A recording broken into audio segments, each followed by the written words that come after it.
I'd like to start by introducing you today to Jim Walsh. He's the Deputy Assistant Secretary for our bureau, which is called INL. You probably heard the President a short while ago talk about the opioid crisis here in the United States. The President talked about how through a whole of government approach, we will aggressively fight the addiction throughout the administration, the addiction crisis in the United States.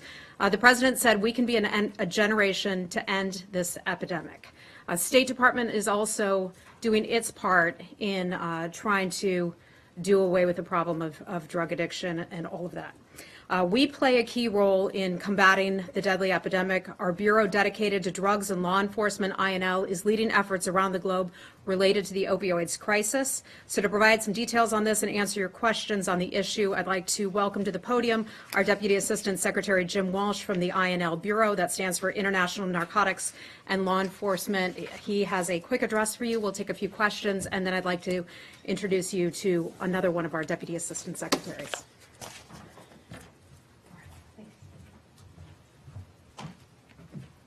Thank you, Heather. Good afternoon, everyone.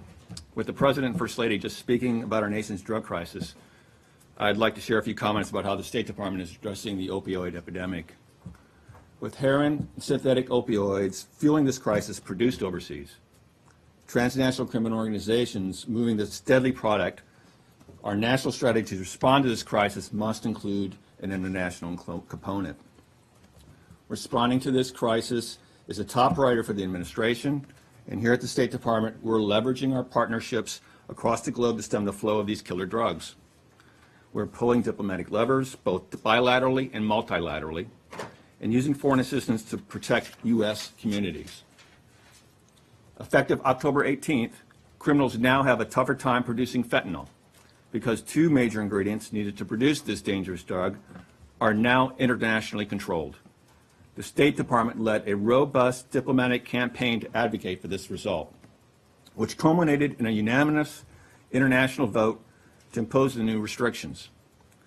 This is just one important step in our efforts to reduce the supply of deadly synthetic opioids and ultimately help save American lives.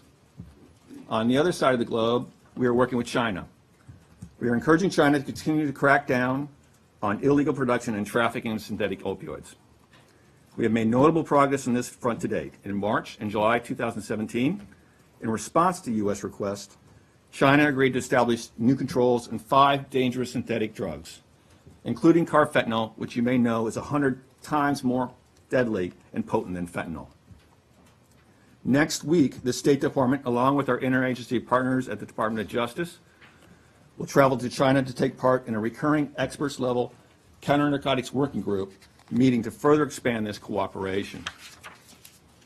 We're also using foreign assistance to strengthen Mexico's ability to stop illicit drugs from reaching our border. The INL Bureau efforts on the ground, including building Mexico's capacity to interdict illegal drugs, improve security along our southwest border, and reduce production of heroin and synthetic drugs, and we will take down clandestine drug labs. On December 1st, we'll gather again with not only Mexico, but our northern partner, Canada, who is facing its own serious fentanyl challenge. This will take place at the next North American Drug Dialogue. Beyond the supply side work, our international drug demand reduction programs are discovering new approaches that are being adopted by U.S. state and local prevention and treatment professionals. INL has developed a scientifically grounded, evidence-based, universal curriculum for both treatment and prevention.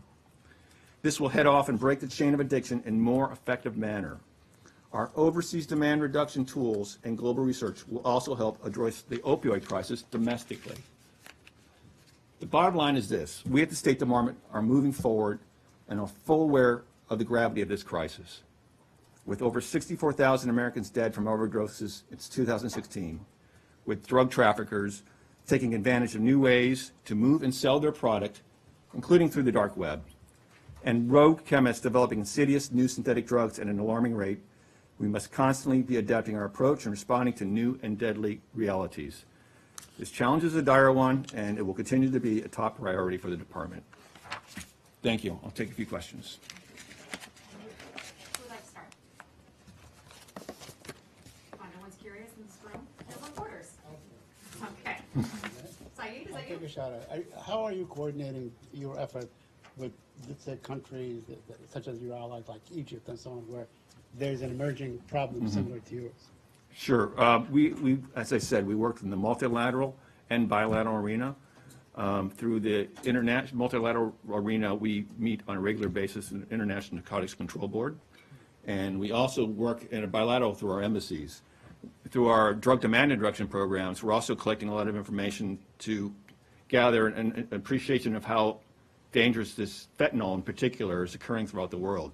Our statistics are not there, but we are getting evidence that it is reaching a lot of other countries as well. And so through the collection of information and sharing of our techniques for drug demand reduction, we're working with Would that them. be security agency to security agency coordination or at the diplomatic level? How is it? Mostly diplomatic, with Egypt in particular. We'll take one more question. Thank you so much.